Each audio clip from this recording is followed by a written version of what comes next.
আমদানি বাড়ায় চট্টগ্রামের খাতুনগঞ্জে কমেছে বিদেশি পেঁয়াজের ঝাঁজ। দেশির কেজি এখনো ৭৪, হঠাৎ বেড়েছে আদার দাম, সরবরাহ কম থাকার অজুহাত। করোনার কারণে এবার হচ্ছে না আয়কর মেলা, কর অঞ্চলের কার্যালয়ে দেয়া হচ্ছে সেবা, প্রচারণা না থাকায় ভোগান্তি। আবারও নিম্নমুখী রপ্তানি আয়, অক্টোবরে ৩১৩ কোটি লক্ষ্যমাত্রার বিপরীতে রপ্তানি ২৯৪ কোটি ডলারের পণ্য। কাল শেষ হচ্ছে মাছ ধরার উপর নিষেধাজ্ঞা, জাল নৌকা নিয়ে প্রস্তুত হচ্ছেন জেলেরা। মুন্সিগঞ্জে মজুত করা ৫৯টি কার্টুনে প্রায় ৭,০০০ কেজি ইলিশ জব্দ। এবং বৈরী আবহাওয়ায় শীতকালীন সবজি নিয়ে বিপাকে যশোরের চাষিরা, সংকটে কৃষি বিভাগকে পাশে না পাওয়ার অভিযোগ।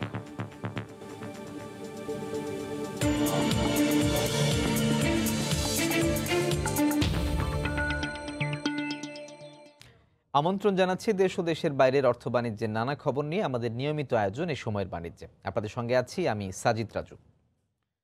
চট্টগ্রাম বন্দর দিয়ে বিশ্বের নানা দেশ থেকে আমদানিকারকরা পর্যাপ্ত পেঁয়াজ আনায় খাতুনগঞ্জে ৪৫ টাকার নিচে নেমে এসেছে দাম। তবে সরবরাহ কম থাকায় আদার দাম অস্বাভাবিক বেড়ে প্রতি কেজি বিক্রি হচ্ছে ২৬০ টাকায়।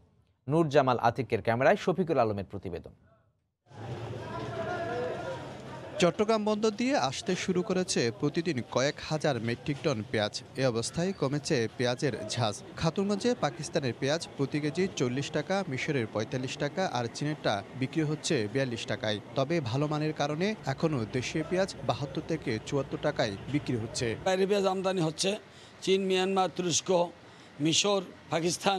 দেশি পেঁয়াজটা বিক্রি হচ্ছে ৭০ থেকে ৭৫ টাকা, কিন্তু দেশি মালটা লস হচ্ছে ব্যাপারীদের। ইরানি মালগুলো বিক্রি হচ্ছে ৩০ টাকা, ৩৫ টাকা, মিশর ৪০-৪৫ টাকা। বর্তমান পরিস্থিতি বাজার একটু নিচের দিকে, মানে বাজারে বেচা কিনি কম, এই জন্য সব মালের বাজার নিচের দিকে। তবে ভিন্ন চিত্র আদার বাজারে। সরবরাহ না থাকায় প্রতি কেজি চীনের আদার দাম ঠেকেছে ২৬০ টাকায়, আর দেশীয় আদার দাম ৭০ থেকে ৮০ টাকা। রসুন বিক্রি হচ্ছে ৭৫ থেকে ৮০ টাকার মধ্যে। পর্যাপ্ত পরিমাণ মাল না থাকায় বন্দরে আদার দাম বাড়তি। আর মধ্যমিক আদার বুকিং বেশি ছিল, প্রায় ২০০ টাকার মতো এলসি ছিল। চায়না থেকে নিয়ে আসতে ২০০ টাকার মতো খরচ হতো, ২০০ টাকা কেজি পড়তো, যার কারণে আদার দাম বেশি। ব্যবসায়ী নেতারা বলছেন, বিশ্বের নানা দেশ থেকে পর্যাপ্ত পেঁয়াজ আসায় অস্থিরতা কমেছে বাজারে। বিভিন্ন দেশ থেকে আপনার প্রচুর পরিমাণ পেঁয়াজ আমদানি হচ্ছে এবং পাইপলাইনে অনেক পেঁয়াজ আছে এবং আরও পেঁয়াজ আসবে, তার কারণে পেঁয়াজটা বাড়ার কোনো সম্ভাবনা নাই। ১৪ সেপ্টেম্বর ভারত পেঁয়াজ রপ্তানি বন্ধ করে দেয়। এরপর বিশ্বের নানা দেশ থেকে পেঁয়াজ আমদানির অনুমতিপত্র নেয় চট্টগ্রামের ২০০-এর বেশি আমদানিকারক। শফিকুল আলম, সময় সংবাদ, চট্টগ্রাম। নীলফামারীর সৈয়দপুরে ক্রেতা বিক্রেতাদের উপস্থিতিতে জমজমাট আলুর বাজার, তবে বাড়তি দামের অভিযোগ ক্রেতাদের। এ বিষয়ে জানাতে সেখানে আছেন সহকর্মী শাকির হোসেন বাদল। সরাসরি যাচ্ছি তার কাছে। বাদল। ধন্যবাদ রাজু। আলু উৎপাদনের অন্যতম জেলা হচ্ছে নীলফামারী। এখানকার উৎপাদিত আলু জেলার চাহিদা মিটিয়েও সারা দেশে সরবরাহ করা হয়, কিন্তু বর্তমানে এখন আলুর মৌসুমের কারণে বাজারে কৃষকের ঘরের আলুর বাজারে নাই, কিন্তু এই বাজারে আলুর সরবরাহ কিন্তু প্রচুর।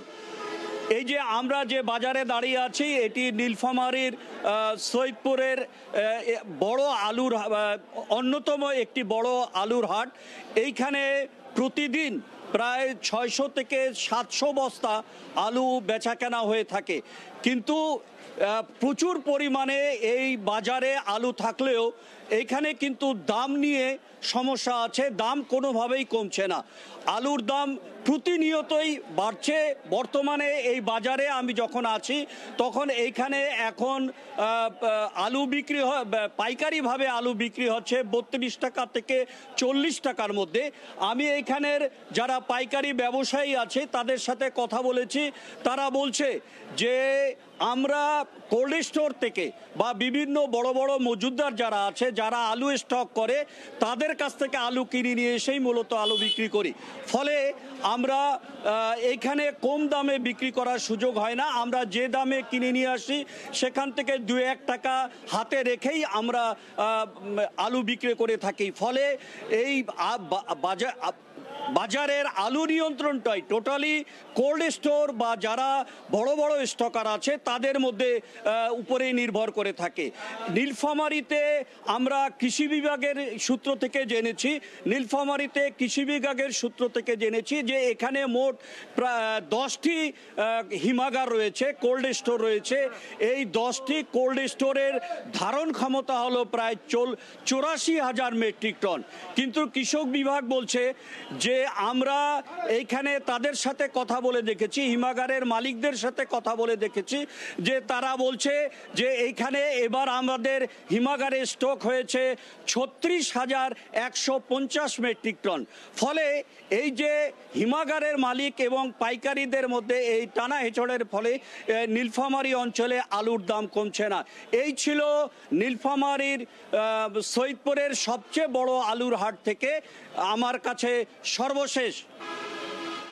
নীলফামারী থেকে আলুর বাজারের খবর জানাচ্ছিলেন সহকর্মী শাকির হোসেন বাদল। দেখছেন এ সময়ের বাণিজ্য। কোভিড-19 সংক্রমণের সংখ্যায় 1 দশক পার করে প্রথমবারের মতো এবার হচ্ছে না জাতীয় আয়কর মেলা। তবে মেলার বিকল্প হিসেবে অধিকাংশ কর অঞ্চল নিজস্ব অফিস প্রাঙ্গণে মেলার পরিবেশে আয়কর রিটার্ন গ্রহণ ও কর সেবা দিচ্ছে। তবে দুই একটি কর অঞ্চল মুঠোফোনে এ সেবার তথ্য করদাতাদের জানালেও প্রচারণা না থাকায় অধিকাংশই জানেন না কোথায় আয়কর রিটার্ন দাখিল করবেন। এতে সার্কেল অফিসে গিয়ে ভোগান্তির শিকার হচ্ছেন করদাতারা। বিস্তারিত জানাচ্ছেন হাজেরা শিউলি। এক জায়গায় সব সেবা পাওয়ায় 2010 সাল থেকে শুরু হওয়া জাতীয় আয়কর মেলা ক্রমশ করদাতাদের কাছে জনপ্রিয়তা পায়। কোভিডের কারণে ছেদ পড়ল এবার মেলা আয়োজনে।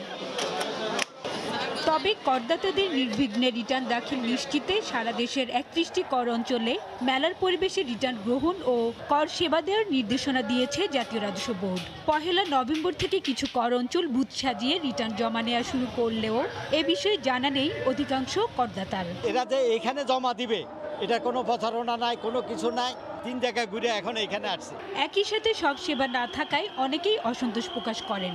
এছাড়া কর অফিসে হয়রানির অভিযোগ করে মেলা অব্যাহত রাখারও দাবি জানান কেউ কেউ। একটু আতঙ্কে ছিলাম, তো এখন এখানে এসে দেখলাম যে ব্যবস্থা খুব ভালো, এইখানে একটা মেলার মতো পরিবেশ তৈরি করা হয়েছে। মেলা হলেই ভালো হয়, কারণ ওখানে অন্য সার্ভিস যান, ব্যাংকের সার্ভিস টাকা জমা দিতে পারে, চালান জমা দিতে পারে, সুবিধা হয়। এই কোনো সুবিধা এখানে নাই। এখানে এসে একজন লোকে জানে যে এখানে ব্যাংক নাই, তখন সোনালী ব্যাংক কোথায় আছে সেখানে দৌড়াইতে হয়। যে কোনো ওয়েতে হোক মেলাটা চালু রাখা দরকার প্রতি বছর। যদি মেলা একবার দিয়ে একবার বন্ধ রাখে তাহলে আমরা হয়রানির শিকার হয়ে এই সমস্ত অফিস দ্বারা। যদিও কর পরামর্শ প্রদান সহ রিটার্ন দাখিলে করদাতাদের সর্বোচ্চ সেবা দেওয়ার কথা বলছেন কর্মকর্তারা। প্যান্ডেমিক সিচুয়েশন, এ কারণে আমাদের অনেক কিছুই সীমিত আকারে করতে হচ্ছে।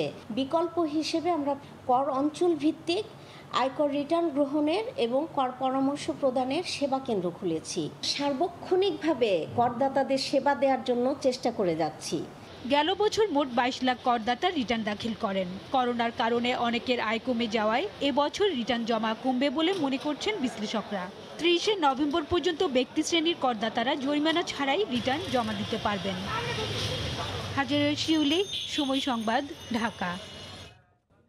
এডিস মশা নিয়ন্ত্রণে রাজধানীর গুলশানে চলছে ঢাকা উত্তর সিটি কর্পোরেশনের চিরুনি অভিযান। এই মুহূর্তে সেখানে আছেন রিপোর্টার সাদিকুর রহমান। সরাসরি চলে যাচ্ছি তার কাছে। সাদিক,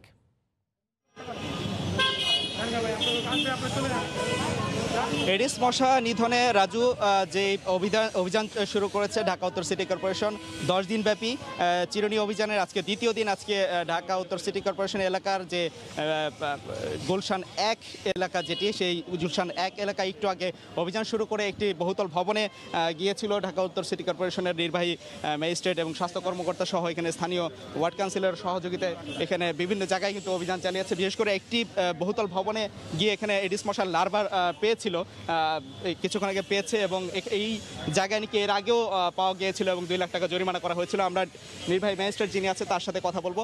এখানে আসলে আপনারা 2টি ভবনে গিয়ে কি পেয়েছেন এবং আপনাদের সাজাটা কি দিয়েছেন বা জরিমানা হয়েছে কিনা? আচ্ছা, আমরা শুরুতে এদিকে একটি ভবনে গিয়েছিলাম। এটি নাভানা টাওয়ারের একটি মার্কেট, যার বেসমেন্টে আমরা প্রচুর পরিমাণ লার্ভিসাইড পেয়েছি। আমাদের সাথে কৃষি গবেষণা কেন্দ্রের আমাদের কীটতত্ত্ব বিশেষজ্ঞ আছে, তিনি নিশ্চিত করেছেন যে এটি এডিস মশার লার্ভা। তো আমরা ইতিপূর্বে, আমি তখন ছিলাম না ম্যাজিস্ট্রেট, কিন্তু আমি জানতে পারলাম যে 2 লক্ষ টাকা এর আগে এই একই ভবনে একই কারণে জরিমানা হয়েছিল। তো আমরা মনে করছি যে তার এই টাকা জরিমানায় আসলে হচ্ছে না, তাকে আরও বড় শাস্তি দেওয়া দরকার। এই জন্য আমরা নিয়মিত মামলা আজকে তার বিরুদ্ধে করব, সেই ব্যবস্থা আমরা নিয়েছি। পাশাপাশি এইদিকে আরেকটি ভবন ছিল নির্মাণাধীন ভবন, যে ভবনে আমরা ঘুরে দেখলাম অত্যন্ত পরিষ্কার, কোথাও কোনো পানি নেই এবং সব জায়গায় তারা ব্লিচিং পাউডার ছিটিয়ে রেখেছে। আমরা তাদেরকে ধন্যবাদ দেওয়ার জন্য আমরা ফুলও দিয়েছি যে তারা ভালো কাজ করছে। ধন্যবাদ। আসলে যে এই অভিযান পরিচালনা করার ফলে কি আপনি কি মনে করছেন যে শুধুমাত্র আপনারাই মশক নিধন বা আপনারা যেই এডিস নিধন করছেন না, মানুষও কি নিজের উদ্যোগে এসব সচেতন হচ্ছে কিনা? হ্যাঁ, সেটা তো একটি প্রমাণ আপনাদেরকে অলরেডি আমি বললাম। তবে আমাদের প্রিন্ট এবং ইলেকট্রনিক মিডিয়ার ভাইরা যারা আমাদের সাথে কাজ করছে, এই জিনিসটি মানুষকে সচেতন করছে, তাতে করে মানুষের মধ্যে সচেতনতাটা এসছে। কিন্তু কারো কারো ক্ষেত্রে এই সচেতনতাটা আমাদেরকে জাগিয়ে দিতে হচ্ছে তাদেরকে। ধন্যবাদ, অনেক ধন্যবাদ। তো আসলে রাজু যেটা বলছিলেন যে বিভিন্ন ভবনের বেসমেন্ট সহ এইখানের যে এই এলাকার যে ফুটপাতগুলি, সেই ফুটপাতের বিভিন্ন দোকানের আশপাশে দেখা যায় যে পানি জমে থাকে, সেগুলো কিন্তু এখন ফুটপাতগুলি উচ্ছেদ করা হচ্ছে। তো সেখানেও দেখা যায় পরিষ্কার পরিচ্ছন্ন রাখা হলে সেখানে এডিসের লার্ভা জমবে না বা এডিস মশা জন্ম নেবে না। এইভাবে অভিযান চলছে এবং ভালোভাবেই তারা সাড়া পাচ্ছেন বলে সিটি কর্পোরেশনের কর্মকর্তারা জানিয়েছেন। এই ছিল সর্বশেষ। রাজু, এডিস মশা নিয়ন্ত্রণে রাজধানীর গুলশানে চলছে ঢাকা উত্তর সিটি কর্পোরেশনের চিরুনি অভিযান, সে খবর জানাচ্ছিলেন সহকর্মী সাদিকুর রহমান। করোনার ধাক্কা কাটিয়ে চলতি অর্থ বছরের শুরুতে দেশের রপ্তানি আয় সুবাতাস বইলেও ধাক্কা লাগলো অক্টোবরে এসে। সোমবার রপ্তানি উন্নয়ন ব্যুরোর হালনাগাদ তথ্যে দেখা যায় সদ্য শেষ হওয়া অক্টোবর মাসে 313 কোটি 70 লাখ ডলার লক্ষ্যমাত্রার বিপরীতে 294 কোটি 78 লাখ ডলারের পণ্য রপ্তানি করেছে বাংলাদেশ, যা লক্ষ্যমাত্রার চেয়ে 6.03% কম। অক্টোবরে রপ্তানি আয় কমলেও চলতি অর্থ বছরের জুলাই থেকে অক্টোবর এই 4 মাসের হিসেবে গত অর্থ বছরের একই সময়ের চেয়ে রপ্তানি আয়ে প্রবৃদ্ধি হয়েছে প্রায় 1%। চলতি অর্থ বছরের প্রথম 4 মাসে 1279 কোটি 60 লাখ ডলার লক্ষ্যমাত্রার বিপরীতে রপ্তানি আয় হয়েছে 1284 কোটি 46 লাখ 40 হাজার ডলার। চামড়াজাত পণ্য এবং পোশাক রপ্তানিতে মন্দাভাব থাকলেও পাট পণ্য রপ্তানিতে 40% এবং ওষুধ রপ্তানি 20% বেড়েছে। রাজনৈতিক সদিচ্ছা ছাড়া নাগরিক সুবিধা নিশ্চিত করা পুরোপুরি সম্ভব নয় বলে মন্তব্য করেছেন ঢাকা উত্তর সিটি কর্পোরেশনের মেয়র আতিকুল ইসলাম। গতকাল দুপুরে ড্যাব বাস্তবায়ন ও ঢাকার পরিকল্পনা নিয়ে অনলাইন সেমিনারে তিনি একথা বলেন। দখলদার চাঁদাবাজদের বিরুদ্ধে সোচ্চার হওয়ার আহ্বান জানান তিনি। সেমিনারে বলা হয়, ডিটেইল এরিয়া প্ল্যান বা ড্যাপের পরিকল্পনা করার পর থেকে রাজধানীর 47% জলাশয় ভরাট হয়ে গেছে। এতে প্রায়ই জলজটে নাকাল হয় নগরবাসী। জলাশয় ও সবুজায়ন না বাড়িয়ে পরিকল্পিত নগরী বাস্তবায়ন সম্ভব নয়। ঢাকা শহরকে বাঁচাতে হলে যুগোপযোগী আইন ও তা প্রয়োগের পরামর্শ আলোচকদের। উত্তরা থার্ড ফেজের মধ্যে কি আপনারা কোনো ডাম্পিং স্টেশন করেছেন নাকি পূর্বাঞ্চলে কোনো ডাম্পিং স্টেশন করেছেন? যদি না করে থাকেন ইমিডিয়েটলি করেন। আমাদের থানার সকল গাড়িগুলা, যে থানাতে যে গাড়িগুলাকে নিয়ে আসা হয়, এই গাড়িগুলা কই থাকবে? এই গাড়িগুলো থানার সামনে থাকে। এই গাড়িগুলোতে বৃষ্টি হলে লার্ভা জমে। আমাদের সাস্টেনেবল ওয়েতে এই ডিজাইন গুলা করতে হবে। আমাদেরকে ল্যান্ড ইউজ করতে হবে, জমি বিন্যাস করতে হবে। 560 কোটি 7 লাখ টাকা ব্যয়ে যমুনা নদীর ভাঙন রোধ প্রকল্প সহ 4টি প্রকল্প নিয়ে শুরু হয়েছে জাতীয় অর্থনৈতিক পরিষদের নির্বাহী কমিটি একনেক সভা। সকালে প্রধানমন্ত্রী শেখ হাসিনার সভাপতিত্বে রাজধানীর শেরেবাংলা নগরের NEC সম্মেলন কক্ষে সভা শুরু হয়। সভায় ভিডিও কনফারেন্সের মাধ্যমে যোগ দেন প্রধানমন্ত্রী।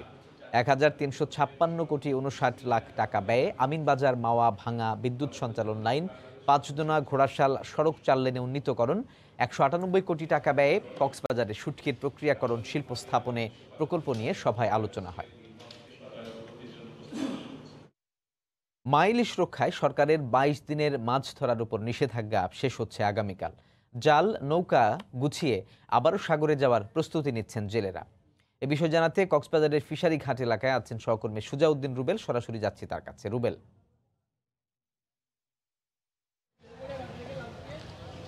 মা ইলিশ সংরক্ষণের 22 দিনের নিষেধাজ্ঞা আগামীকাল মধ্যরাতে শেষ হতে যাচ্ছে। আর সেই শেষ হওয়ার সাথে সাথে কিন্তু পুনরায় মধ্যরাত থেকে সাগরে যাবেন জেলেরা। আর সেই জেলেরা কিন্তু এখন থেকেই প্রস্তুতি শুরু করেছে। আজকে সকাল থেকে আমরা দেখতে পেয়েছি কক্সবাজার মৎস্য অবতরণ কেন্দ্রের ঘাটে বিপুল সংখ্যক মাছ ধরার ট্রলার অবস্থান করছে এবং একে একে তারা সারিবদ্ধ হয়ে তাদের ট্রলারে যে মাছ ধরতে যাবেন, সেই মাছ ধরতে যাওয়ার যে বরফ, রশি, জাল এবং যে খাদ্য সামগ্রী সেসব তারা ঘাটে এসে তুলে নিচ্ছেন। শুধু এই ঘাটে নয়, শহরের মাঝির ঘাট, নাজিরার টেক এবং উখিয়া টেকনাফের যে বিভিন্ন ঘাট রয়েছে সেসব ঘাটেও কিন্তু একই অবস্থা। আমরা জেলেদের সাথে কথা বলেছি, তারা যে বিষয়টি বলছে 22 দিন তারা নিষেধাজ্ঞার কারণে সাগরে যাননি এবং সরকারের নির্দেশনা তারা মেনেছেন এবং এখন সাগরে যাওয়ার জন্য প্রস্তুতি নিচ্ছে এবং তারা সব ধরনের যে ট্রলারের যে সরঞ্জামগুলো নেওয়ার কথা সেগুলো নিচ্ছেন। অন্যদিকে আমরা কক্সবাজার জেলা মৎস্য অধিদপ্তরের সাথে কথা বলেছিলাম, তারা যে বিষয়টি বলছে 22 দিনের নিষেধাজ্ঞা অনেকটা সফল হয়েছে এবং কক্সবাজারে প্রায় 48,000 জেলে নিবন্ধিত ছিল, তার মধ্যে 20,000 জেলে সরকারি খাদ্য সহায়তা পেয়েছেন। তবে আমরা অনেক জেলেকে এখানে দেখেছি, ঘাটে যারা রয়েছেন তারা অনেকেই ক্ষুব্ধ। তারা বলছেন যে আমরা নিবন্ধিত হওয়ার পরও কিন্তু সরকারি খাদ্য সহায়তা পাইনি। এই খাদ্য সহায়তাগুলো যারা জনপ্রতিনিধি রয়েছেন তাদের মাধ্যমে না দিয়ে যারা এখানে যে মৎস্য অবতরণ কেন্দ্রে যারা ট্রলার মালিক কিংবা জেলে সমিতি রয়েছে তাদের মাধ্যমে এই খাদ্য সহায়তাগুলো দেওয়ার জন্য তারা বারবার অনুরোধ করছেন। যে নিবন্ধিত 48,000 থাকলেও 20,000 জেলে যে খাদ্য সহায়তা পেয়েছে, বাকিরা যে পায়নি সেটির জন্য বারবারই তারা এখানে আমরা দেখতে পেয়েছি ক্ষুব্ধ প্রতিক্রিয়া জানিয়েছেন। অন্যদিকে যে মৎস্য অবতরণ কেন্দ্র মাছ শূন্য ছিল গত 22 দিন, আগামী আরও 1 সপ্তাহ পর এখানে মৎস্য অবতরণ কেন্দ্রে বিপুল সংখ্যক মাছে আবার সরগরম হবে বলে আমাদেরকে জানিয়েছেন। তো এই ছিল আমার কাছে সাজু সবশেষ। 22 দিনের নিষেধাজ্ঞা শেষে আবারও সাগরে যাওয়ার প্রস্তুতি নিচ্ছেন জেলেরা। সে বিষয়ে কক্সবাজার থেকে আমাদের সঙ্গে যোগ দিয়েছিলেন সহকর্মী সুজাউদ্দিন রুবেল, জানাচ্ছিলেন সে বিষয়ে বিস্তারিত। মুন্সিগঞ্জে অবৈধভাবে মজুত করা প্রায় 7,000 কেজি ইলিশ জব্দ করা হয়েছে। গত রাতে লৌহজং উপজেলার অভিযান চালিয়ে মাছগুলো জব্দ করা হয়। গতকাল রাতে উপজেলার কলমার ডহরি গ্রামে একটি বাড়িতে সহকারী ভূমি কমিশনার রাশেদুজ্জামানের নেতৃত্বে অভিযান চালায় ভ্রাম্যমাণ আদালত। এ সময় ঘরের ভেতর থেকে 59টি ককশিট উদ্ধার করা হয়। প্রতিটি ককশিটে পাওয়া যায় 100-রও বেশি ইলিশ। নিষেধাজ্ঞা উপেক্ষা করে ইলিশ শিকারের পর তা অবৈধভাবে সংরক্ষণ করা হচ্ছিল বলে জানান নির্বাহী ম্যাজিস্ট্রেট। সম্প্রতি কয়েকজন ব্যক্তি ঘরটি ভাড়া নিয়েছিলেন বলে জানায় বাড়িওয়ালা। তবে অভিযানের খবর পেয়ে মজুতকারীরা আগেই পালিয়ে যায়।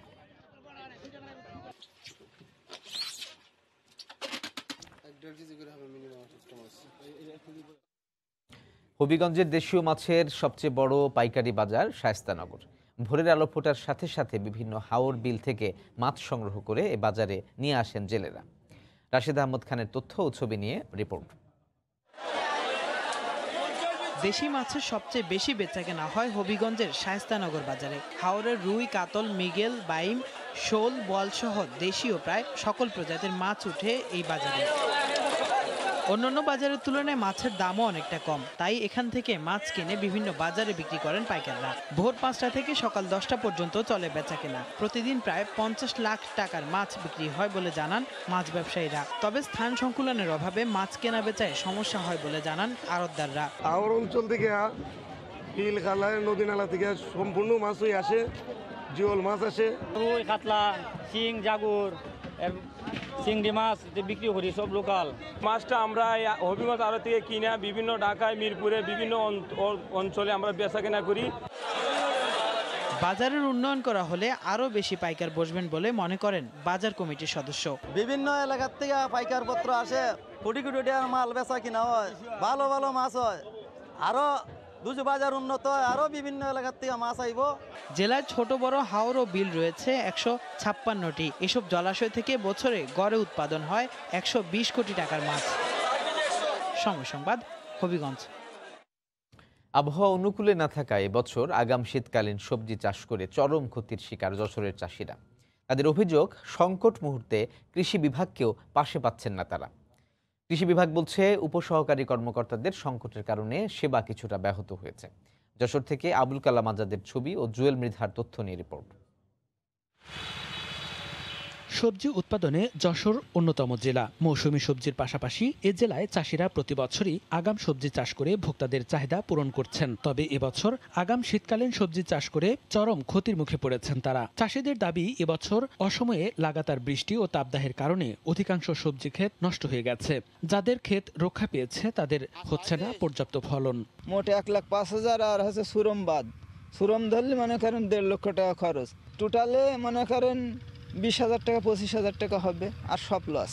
এবছর আবহাওয়া খুব খারাপ, বৃষ্টি বেশি, তাপমাত্রা বেশি, তাতে সব পুষিয়ে নষ্ট হয়ে গেছে। কৃষকদের অভিযোগ, সংকট মুহূর্তে কৃষি বিভাগকে পাশে পাচ্ছেন না তারা। কৃষি বিভাগ খুব খেয়াল করে না, আর কৃষি পণ্যগুলো ভালো কি মন্দ দেখে না। কৃষি সুপার ভাইদেরকে ডাকা হয়েছে, তা বললে যে আমার সময় নেই। কৃষি ডিপার্টমেন্টে এসে একটু পরামর্শ যদি দেয়, কৃষকের একটু সান্ত্বনা দেয়, তাও তারা শান্তি পায়। তবে কৃষি বিভাগ বলছে, উপসহকারী কর্মকর্তাদের সংকটের কারণে সেবা কিছুটা ব্যাহত হয়েছে। মাঠ পর্যায়ে গতিশীলতা বাড়িয়ে কৃষকদের পাশে থেকে তাদের ক্ষতিটা সাথে পুষিয়ে নিতে পারে শীতকালীন সবজি চাষ করে আমরা সেই ব্যবস্থা বা সেই পদক্ষেপ গ্রহণ করেছি যাতে কোনো সমস্যা না হয়। জেলায় এবছর 6,600 হেক্টর জমিতে আগাম শীতকালীন সবজি চাষ হয়েছে, আর 16 হেক্টর জমিতে শীতকালীন সবজি চাষের লক্ষ্যমাত্রা রয়েছে। সময় সংবাদ, যশোর। ময়মনসিংহের ত্রিশালে নকল ব্যান্ডরোল তৈরির কারখানায় ভ্রাম্যমাণ আদালতের অভিযান চলছে। এই মুহূর্তে সেখানে আছেন রিপোর্টার হারুনুর রশিদ। সরাসরি যাচ্ছি তার কাছে। হারুন,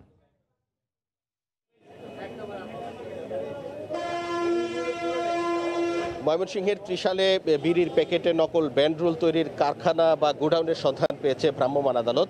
এই মুহূর্তে এখানে অভিযান চলছে ভ্রাম্যমাণ আদালতের নির্বাহী ম্যাজিস্ট্রেট মাইদুল ইসলামের নেতৃত্বে এবং পুলিশের সহায়তায় এখানে অভিযান চলছে। আমরা কিছুক্ষণ আগে এখানে এসেছি, এসে যে বিষয়টি দেখছি যে এইখানকার একটি দোকান এবং পিছনে একটি বড় গোডাউন আছে, সেই দোকানে অভিযান চলছে। এটি হচ্ছে আসলে ময়মনসিংহের যে ত্রিশাল উপজেলার বালিপাড়া রোডের সামনেই একটি দোকান এবং পিছনে একটি বড় গোডাউন আছে, এখানে অভিযান পরিচালনা করছে। এবং ইতিমধ্যেই ভ্রাম্যমাণ আদালতের নির্বাহী ম্যাজিস্ট্রেট এবং ভ্রাম্যমাণ আদালত এখানে বিপুল পরিমাণ সে ব্যান্ডরোল বিহীন বা নকল ব্যান্ডরোল ব্যবহৃত বিড়ির প্যাকেট পেয়েছে এবং সেগুলো তারা পরীক্ষা নিরীক্ষা করছে। এখানে আমি কথা বলে যে বিষয়টি জানতে পেরেছি সেটি হচ্ছে যে এখানে যে জনি বিড়ি, নবাব বিড়ি এবং মোহিনী বিড়ি, এই তিনটা জাতের বিড়ির এখানে নকল ব্যান্ডরোল পাওয়া গেছে। একটি ব্যান্ডরোলের যে একটি বিড়ির প্যাকেটে ব্যান্ডরোল ব্যবহার করতে হয় 9 টাকার কিছু উপরে, কিন্তু এখানে এই বিড়িগুলো বিক্রি হচ্ছে 12 টাকা প্যাকেট করে। তাহলে এই যে ব্যান্ডরোল সেটির দাম বা এটি নিয়ে একটি সংশয় দেখা দিয়েছে। এবং এখানে ভ্রাম্যমাণ আদালতের যিনি নির্বাহী ম্যাজিস্ট্রেট তিনি বলছেন যে এই ব্যান্ডরোল ফাঁকি দিয়ে কোটি কোটি টাকা সরকারি রাজস্ব ফাঁকি দেওয়া হচ্ছে। আমরা একটু কথা বলতে চাই এই নির্বাহী ম্যাজিস্ট্রেট মাইদুল ইসলাম যিনি এখানে নেতৃত্ব দিচ্ছেন অভিযানের। আসলে আপনারা এখানে কি পেয়েছেন বা কিসের ভিত্তিতে অভিযানটা চালাচ্ছেন? মূলত আমরা এখানে যে অভিযানটা পরিচালনা করতেছি নকল ব্যান্ডরোল, আমাদের কাছে অভিযোগ ছিল যে কিছু কিছু প্রতিষ্ঠান নকল ব্যান্ডরোল মাধ্যমে বিড়ি বিক্রি করতেছে। গভর্নমেন্ট নির্ধারিত বিড়ির সর্বনিম্ন মূল্য যেখানে 18 টাকা, সেখানে তারা 9 টাকা দরে বিড়ি বিক্রি করতেছে। একটা ব্যান্ডরোলের দামই হলো 9 টাকার একটু বেশি, সেখানে তারা পুরো বিড়ি বিক্রি করতেছে 10 টাকা। এক্ষেত্রে এই কারণে এই গভর্নমেন্টকে রাজস্ব ফাঁকি দিয়ে তারা এই বিড়িগুলো বিক্রি করতেছে, ব্যান্ডরোল নকল করে বিড়ি তারা বিক্রি করতেছে। এই কারণেই আমাদের কাছে দেখে ভ্রাম্যমাণ আদালতের মাধ্যমে আমরা এটা দেখতে পাচ্ছি যে তারা নকল বিড়ি বিক্রি করতেছে, নকল ব্যান্ডরোল। ধন্যবাদ। এখানে ভ্রাম্যমাণ আদালতের নির্বাহী ম্যাজিস্ট্রেট মাইদুল ইসলাম জানাচ্ছিলেন যে এখানে নকল ব্যান্ডরোল তৈরির তারা একটি কারখানা বা বিক্রির যে জায়গা সেটির সন্ধান পেয়েছেন এবং অভিযান চালাচ্ছেন। এখনো অভিযান চলছে, অভিযান শেষ হলে জানা যাবে যে আসলে কি পরিমাণ এখানে নকল ব্যান্ডরোল পাওয়া গেছে। তো এই ছিল আমার কাছে ময়মনসিংহের ত্রিশাল থেকে সর্বশেষ। ময়মনসিংহে নকল ব্যান্ডরোল তৈরির কারখানায় ভ্রাম্যমাণ আদালতের অভিযানের খবর জানাচ্ছিলেন সহকর্মী হারুনুর রশিদ। ইসলামী ব্যাংক বাংলাদেশ লিমিটেডের মিরপুর শাখার অধীনে সেনপাড়া উপশাখা উদ্বোধন করা হয়েছে। ব্যাংকের অতিরিক্ত ব্যবস্থাপনা পরিচালক মোহাম্মদ মনির মাওলা প্রধান অতিথি হিসেবে এই উপশাখা উদ্বোধন করেন। উদ্বোধনের ঢাকার জোন প্রধান আলতাফ হোসেনের সভাপতিত্বে অনুষ্ঠানে ব্যাংকের ঊর্ধ্বতন কর্মকর্তা ও স্থানীয় গণ্যমান্য ব্যক্তিবর্গ উপস্থিত ছিলেন। এবার লেবাননের বাজারে ব্যাটারি রপ্তানি করতে যাচ্ছে পান্না গ্রুপ। রাজধানীর হাজারীবাগের প্রতিষ্ঠানের কারখানা থেকে রপ্তানির জন্য পান্না গ্রুপের কেরাঙ্ক ও অ্যাস্টন ব্র্যান্ডের ব্যাটারি ডেলিভারি দেওয়া হয়। অত্যাধুনিক জার্মান প্রযুক্তির তৈরি এবং আন্তর্জাতিক মানের মেইনটেনেন্স ফ্রি ব্যাটারি দেশের চাহিদা মেটানোর পাশাপাশি প্রায় 40টি দেশে রপ্তানি করা হচ্ছে। গুণেও মানে উন্নত হওয়ায় দিন দিন বাজার চাহিদা আরও বাড়ছে। দর্শক, এবার জানিয়ে দেব ঢাকা স্টক এক্সচেঞ্জ ডিএসসির লেনদেনের সর্বশেষ খবরাখবর। ডিএসসির অফিসিয়াল ওয়েবসাইট থেকে আজকের শেয়ার বাজারের সবশেষ লেনদেনের খবর জানাচ্ছি। আমরা দেখতে পাচ্ছি সকাল 10:30 থেকেই কিন্তু লেনদেনের বেশ চাঙ্গা ভাব লক্ষ্য করা যাচ্ছে ডিএসসির প্রতিটি সূচকে। ডিএসসির প্রধান সূচক ডিএসসি এক্স এই মুহূর্তে 34 পয়েন্ট বেড়ে এই মুহূর্তে অবস্থান করছে 4,953 পয়েন্টে অবস্থান করছে এই মুহূর্তে। ডিএসসির সরিয়া ইন্ডেক্স ডিএসসিএস সেটিও ঊর্ধ্বমুখী প্রবণতা লক্ষ্য করা যাচ্ছে, 1,118 পয়েন্টে অবস্থান করছে। এবং ডিএসসির যে বাছাই সূচক 30 ইন্ডেক্স সেটিও ঊর্ধ্বমুখী প্রবণতা লক্ষ্য করা যাচ্ছে, 1,712 পয়েন্টে অবস্থান করছে এই মুহূর্তে। ঢাকা স্টক এক্সচেঞ্জ ডিএসসিতে সকাল থেকে লেনদেন শুরু হওয়ার পর এখন পর্যন্ত 315 কোটি টাকার লেনদেন হয়েছে। এই লেনদেন হওয়া কোম্পানিগুলোর শেয়ারের এবং মিউচুয়াল ফান্ডের মধ্যে দাম বেড়েছে 177টি কোম্পানির এবং কমেছে 96টি কোম্পানির। অপরিবর্তিত রয়েছে 77টি কোম্পানির শেয়ার এবং মিউচুয়াল ফান্ডের দর। শীর্ষ 20-এ যে কোম্পানিগুলো অবস্থান করছে এর মধ্যে আমরা দেখতে পাচ্ছি যে বিমা খাতের বেশ কয়েকটি প্রতিষ্ঠান আজকে জায়গা করে নিয়েছে লেনদেনের শীর্ষ 20-এ অবস্থানকারী কোম্পানিগুলোর মধ্যে। 1 নম্বর স্থানে অবস্থান করছে বিএক্স ফার্মা, এটি 126 টাকা 40 পয়সা দরে সর্বশেষ হাতবদল হচ্ছে প্রতিটি শেয়ার এবং সর্বোচ্চ লেনদেন মূল্য ছিল 127 টাকা 60 পয়সা, সর্বনিম্ন 124 টাকা দেখতে পাচ্ছি। তারপরের অবস্থানে আমরা যে কোম্পানিটি দেখতে পাচ্ছি 48 টাকা 50 পয়সা দর নিয়ে এই মুহূর্তে অবস্থান করছে Bangladesh national insurance company limited, যেটি আগেই বলেছি যে বেশ কয়েকটি বিমা খাতের প্রতিষ্ঠান আজকে শীর্ষ 20-এ অবস্থান করছে। ন্যাশনাল ইন্স্যুরেন্স কোম্পানির প্রতিটি শেয়ার হাতবদল হচ্ছে 48 টাকা 50 পয়সা দরে এবং সর্বোচ্চ দর দেখতে পাচ্ছি 49 টাকা 80 পয়সা এবং 47 টাকা 50 পয়সা ছিল সর্বনিম্ন লেনদেন মূল্য। পিপলস ইন্স্যুরেন্স লিমিটেড 3 নম্বর স্থানে অবস্থান করছে 44 টাকা 60 পয়সা দর নিয়ে, 45 টাকা 90 পয়সা ছিল সর্বোচ্চ দর, সর্বনিম্ন 42 টাকা 60 পয়সা।